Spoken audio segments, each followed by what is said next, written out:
Hello दादा, कुठे आहेस? बाहेर आलो जरा कामानिमित्त. का रे? अरे पण तू ऑफिसला जाणार होतास ना? हा जाणार आहे मी. काय झालं काय? काय महत्वाचं बोलायचं आहे? महत्वाचं म्हणजे पण मग ह्यानंतर जे काही होईल म्हणजे ह्या घरात जे काही होईल ते सगळं पोलीस बघून घेतील. जा घेऊन जा तुझ्या मुलीला. तुझ्या मुलीला घेऊन जा. आहे महत्वाचं, पण तू ड्राईव्ह करत असशील ना? तू घरी आलास की आपण बोलू, ठीक आहे? ठीक आहे, चालेल. हां, ओके.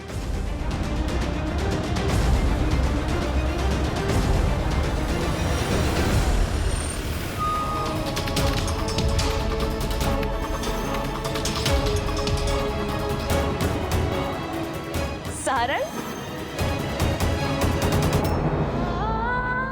विठ्ठला, प्रत्येक वेळी असं धर्मसंकट का उभं राहतं माझ्यासमोर? जर मी जगन्नाथजींच्या मोबाईल मधला तो व्हिडिओ डिलीट नाही केला तर भैरवी माई माझ्या घरच्यांना सगळं सत्य सांगतील. मी तर कोणत्या परिस्थितीत राहते, ती लोक मला कशी वागणूक देतात हे सगळं माझ्या घरच्यांनाही सहन होणार. पण दुसरीकडे जगन्नाथजी मला मुलीसारखं मानतात. मग मी त्यांचा विश्वासघात कसा करू? दोन्हीकडनं खात्रीत सापडले मी. एकीकडे माझ्या घरच्यांनी माझ्या सुखी संसारासाठी जी स्वप्न बघितली असतील ना, ती एकाच झटक्यात मातीमोल होतील रे. आणि दुसरीकडे जर जगन्नाथजींनी मी गातानाचा व्हिडिओ दुसऱ्या कोणाला दाखवला तर भैरवी माईंना असंच वाटेल की मी त्यांना दिलेला शब्द मुद्दाम मोडलाय म्हणून.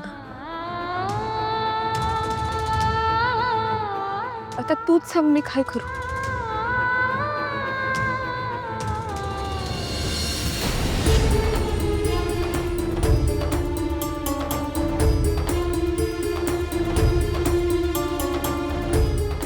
आता झालं गेलं विसरून जा सावली.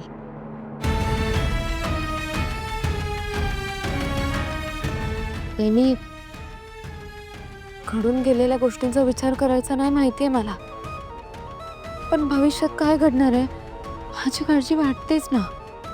कसली काळजी आहे तुला सांग मला.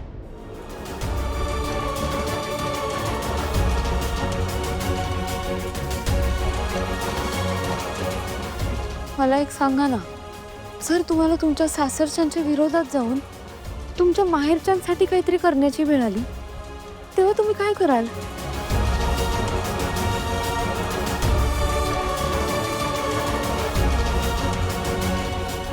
हे बघ, काय झालंय ते मी नाही विचारणार तुला, पण एक सांगते, माझ्या सासरचं त्यात काहीच नुकसान नसेल ना, आणि माझ्या माहेरच्यांसाठी ते अत्यंत गरजेचं असेल, मग करायला काहीच हरकत नाही. तुला एक सांगू का, आपण स्त्रिया ना कायमच कात्रीत सापडल्या जातो. इकडून तिकडून सगळीकडून तारेवरची कसरत. आणि ना अशा वेळी कुणाची बाजू घ्यावी हे कळतच नाही. आपल्याला ज्यांनी जन्म दिला, लहानाचं मोठं केलं, त्या माहेरच्यांची का आपल्याला ज्यांच्याबरोबर पुढचं आयुष्य काढायचं आहे त्या सासरच्यांची. आणि या सगळ्यात ना आपला विचार कोणीच करत नाही अगं. पण मग अशा वेळी काय करायचं? अशा वेळी ना ज्यात कुणाचंच नुकसान होत नाही ते करावं. सावली, तुला जे योग्य वाटतं ना ते तू कर. आणि मी जेवढं तुला ओळखते ना, तू कोणाचं वाईट तर नक्कीच करणार नाहीस, मला खात्री आहे.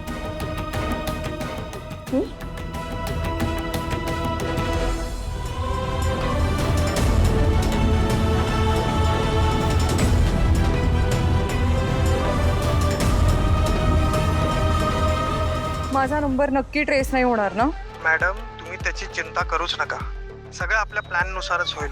नाही ते होणारच, पण चिंता करायची गरज मला नाही, चिंता करायची गरज तुला आहे.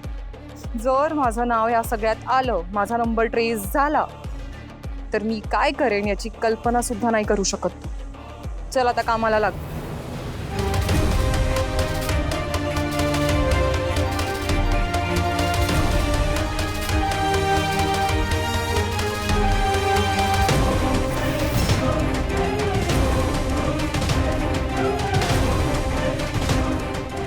ही मूर्ख मुलगी कुठे निघाली?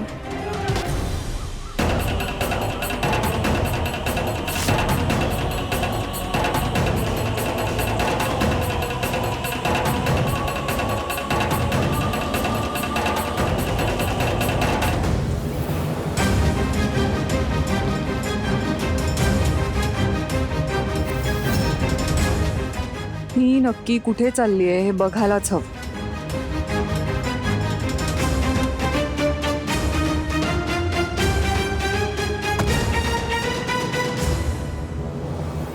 मला त्या मुलीबद्दल बोलायचं नाहीये, मला इच्छाच नाही. आणि मुळात ती आपल्या आयुष्यात का आहे?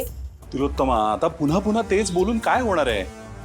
सावली सून आहे आता आपली. नाही हा, ती काही आपली सून वगैरे नाहीये. हे फक्त तुम्हाला वाटतंय. मी खरं सांगू, मला तिच्याबद्दल ना बोलून माझा वेळ वाया घालवायचाच नाही. ठीक आहे, पण मला सांग, जगन्नाथ जे काय बोलला त्यात काही चुकीचं होतं का? घ्या आता. सावलीला आपल्या घरात सन्मानजनक वागणूक मिळायला हवी का नको? तुम्हाला कळतंय का? या मुद्द्यावरून सतत आपल्या दोघांमध्ये वाद होत आहेत. मला तर ती मुलगी माझ्या डोळ्यासमोर सुद्धा नकोय. म्हणजे तुम्ही काय म्हणताय? सन्मानजनक वागणूक वगैरे. हे बघा, तिला जर का माझा त्रास होत असेल ना, तर तिने सरळ तिची बॅग पॅक करावी आणि या घरातून निघून जावं. सोडून द्यावं घर माझं. कोणी अडवलं तिला? तिलोत्तमा, अगं काय बोलतेयस तू? तुझा असा स्वभाव नाही. आणि जेवढा मी तुला ओळखतो, आपल्या घरात जर अशी वागणूक कोणाला मिळाली असती तर त्रास झाला असता तुला. अगं तू बबलू आणि सरू आजीशी सुद्धा अशी वागत नाहीस. त्यांचा काय संबंध इथे? म्हणजे त्यांचा संबंध माझ्या सारांशी डायरेक्टली नाहीये ना, या मुलीचा आहे. तिच्यामुळे माझ्या मुलाचं आयुष्य उद्ध्वस्त झालंय. तिच्यामुळे माझ्या सारंगच्या डोळ्यात पाणी असतं. तो वरवर दाखवतो मी खूप आनंदात आहे, पण मला कळतं ना, नाहीये तो. मला कळतं, कारण मी आई आहे त्याची. तुम्ही सुद्धा वडील आहात ना, तुम्हाला मला जे कळतं ते तुम्हाला का नाही कळत? हे तसं नाही तिलोत्तमा. मग कसं आहे? नाही, मला सांगा ना कसं आहे मग.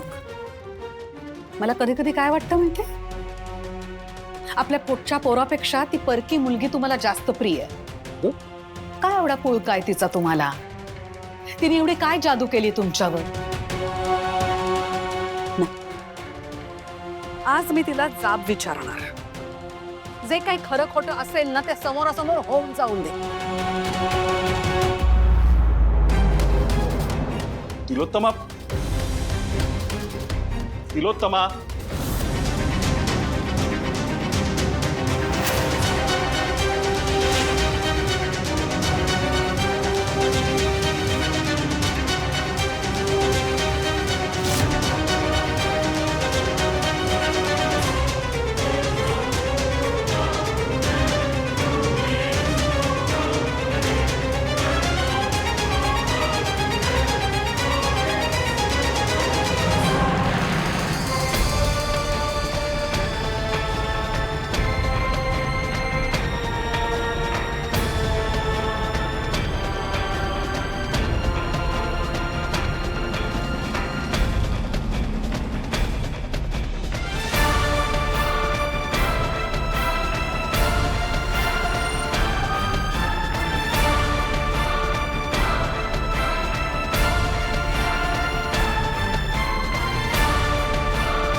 म्हणजे माझा संशय खरा होता तर ही मुलगी तिच्या बॉसकडून पुढची स्क्रिप्ट घ्यायला आली आहे.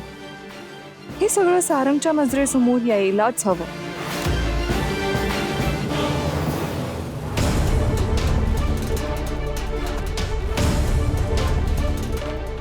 पण एक गोष्ट कन्फर्म आहे, अस्मीचं तुझ्यावर मनापासून प्रेम. अस्मी खरी होती की खोटी? खोटी, पूर्ण खोटी. तुझ्या आयुष्यात मीच तिला अडवलं. अस्मी खोटी आहे अशीच समजूत करून घेतली आहे मी स्वतःची. म्हणून फक्त आणि फक्त आईचं ऐकतोय मी. पण अस्मीचा मेसेज आलाय, म्हणजे तिने माझ्याशी संपर्क करायचा प्रयत्न केलाय. पण ती समोर का येत नाहीये याचा अर्थ ती नक्कीच कुठल्या ना कुठल्या तरी अडचणीत असेल.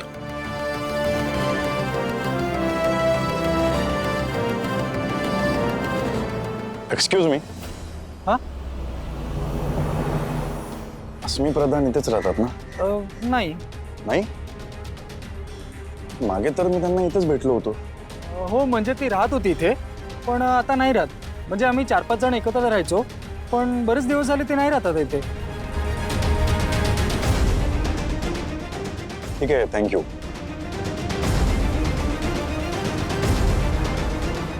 एवढ्या मोठ्या बिझनेसमॅनची मुलगी इथे अशी 4-5 लोकांच्या सोबत कशी राहू शकते?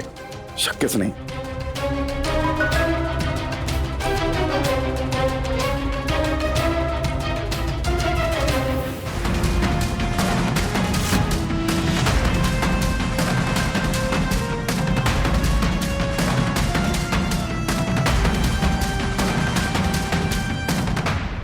अस्मी, तू खोटी आहेस या गोष्टीवर विश्वासच बसत नाहीये माझा. माझा गोंधळ उडतोय. काय खरं आणि काय खोटं काहीच समजत नाहीये. आता यापुढे माझ्या डोळ्यांनी जे मी बघेन ना तेच सत्य मानेन.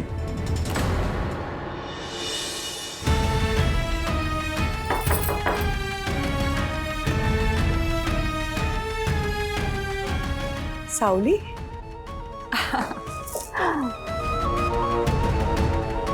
मला वाटलंच होतं तू येशील. ये ये बाय. बस. बस. सावली, काय घेणार तू? चहा, सरबत? हा. आणि सावली, आता आली आहेस तर जेवूनच जायचं.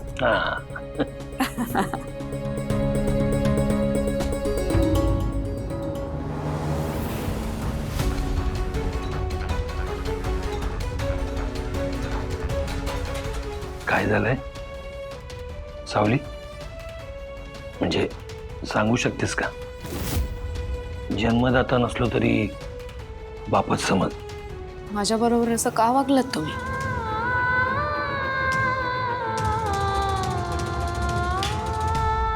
अडचणींनी भरलेलं होतं माझं आयुष्य, पण ते माझं होतं. मी, माझे आई बाबा, माझे दादा बहिणी, माझा अप्पू, आमचं आयुष्य आमच्या आमच्या पद्धतीने आणि विठ्ठलाच्या कृपेने चाललं होतं. मग ते कसं का असे ना, पण ते आमचं होतं. आणि एके दिवशी तुम्ही आलात. तुम्ही आलात आणि सगळ्यांचं आयुष्यच बदलून गेले. का खेळलात तुम्ही माझ्या आयुष्याची? तुमच्या समाधानासाठी, तुमच्या सुखासाठी तुम्ही माझं आयुष्य पणाला का लावलं? ह्या सगळ्यात माझा काय दोष होता सांगा ना.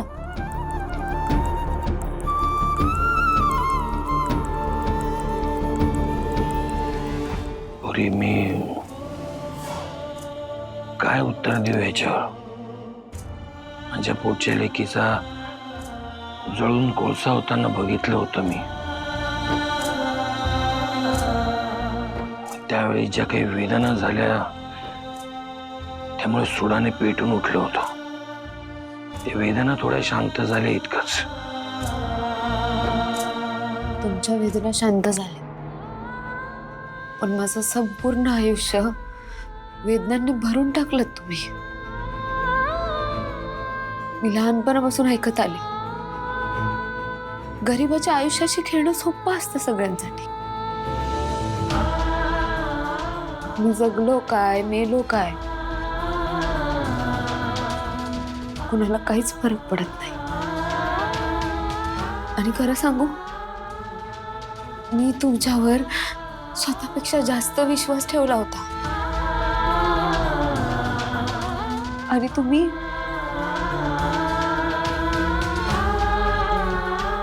स्वामी, याची तू तुला हवी ती शिक्षा आम्हाला देऊ शकतेस. आणि त्याने काय होणार आहे? माझं आयुष्य मार्गी लागेल का? ती ही अशी शिक्षा वगैरे देणारी मी कोण आहे? उलट शिक्षा तर मलाच मिळाली. ज्या घरात मी सून म्हणून गेले तिथे एक सून म्हणून, एक बायको म्हणून मला हक्क कधी मिळणारच नाही. अहो हक्क सोडा, मला साधं प्रेम तरी मिळेल का? तू थोडं माझं ऐकून घेशील, त्यानंतर तू म्हणशील त्याचं सगळं करू. काय ना, या नाटकाची सुरुवात तुला आणि अस्मिला घेऊन झाली. तिच्यासोबत तर करार केला होता. आणि नाटक जसं जसं पुढे गेलं तसं तसं लक्षात यायला लागलं की तू मात्र 100 नंबरी सोनं आहेस. तुझा लळा लागत गेला आम्हा दोघांना. तुझ्याबद्दल प्रेम वाटायला लागलं. जितकं आमच्या सानिकाबद्दल होतं तितकंच आमच्या आयुष्यात तुझ्या येण्यानं आम्ही आमच्या मुलीचं दुःखही क्षणभर विसरलो होतो. खरं सांगायचं तर अस्मी आमच्यासाठी फक्त क्लायंट होते. तिच्या मदतीनं आम्हाला तुला मेहेंदळींची सून म्हणून त्यांच्या घरात पाठवायचं होतं आणि अख्खं घर उद्ध्वस्त करायचं होतं. नंतर लक्षात आलं की नाही, तू निर्मळ आहेस, शुद्ध आहेस, सात्विक आहेस. तुला मेहेंदळी कुटुंबात पाठवून ते घर उद्ध्वस्त करण्याचा विचारच सोडून देऊन आणि फक्त एक विचार मनात राहिला, तो म्हणजे तुझं आयुष्य कसं मार्गी लागेल. आणि हे 100% खरं आहे. तुला मेहेंदळींची सून करून स्वतःच्या मुलीला आगीत फेकून देण्याची भावना आहे आमच्या मनात. भूक लागत नाही, झोप येत नाही, प्रचंड त्रास होतो दोघांनाही.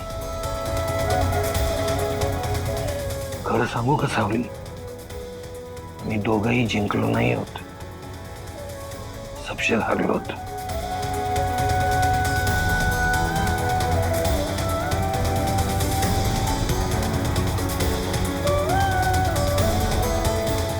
माहेर वाशिन म्हणून आलीस, 2 दिवस राहून जा.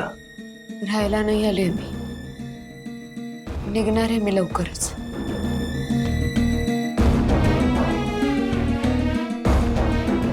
दोन घास जेवून तरी जाशील? आईचं ऐकशील एवढं?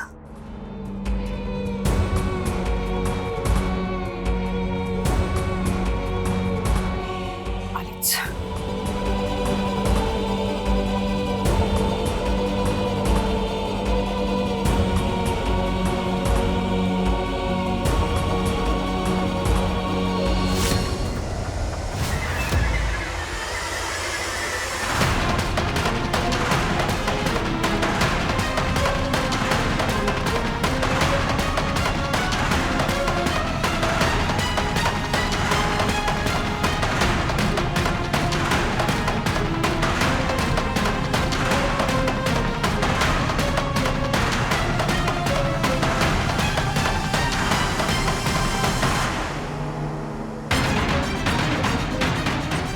वचन दे की मी जे सांगेल ते तू ऐकशील. कुणालाही न कळू देता तो व्हिडिओ तुला जगन्नाथच्या फोनमधून डिलीट करायचा.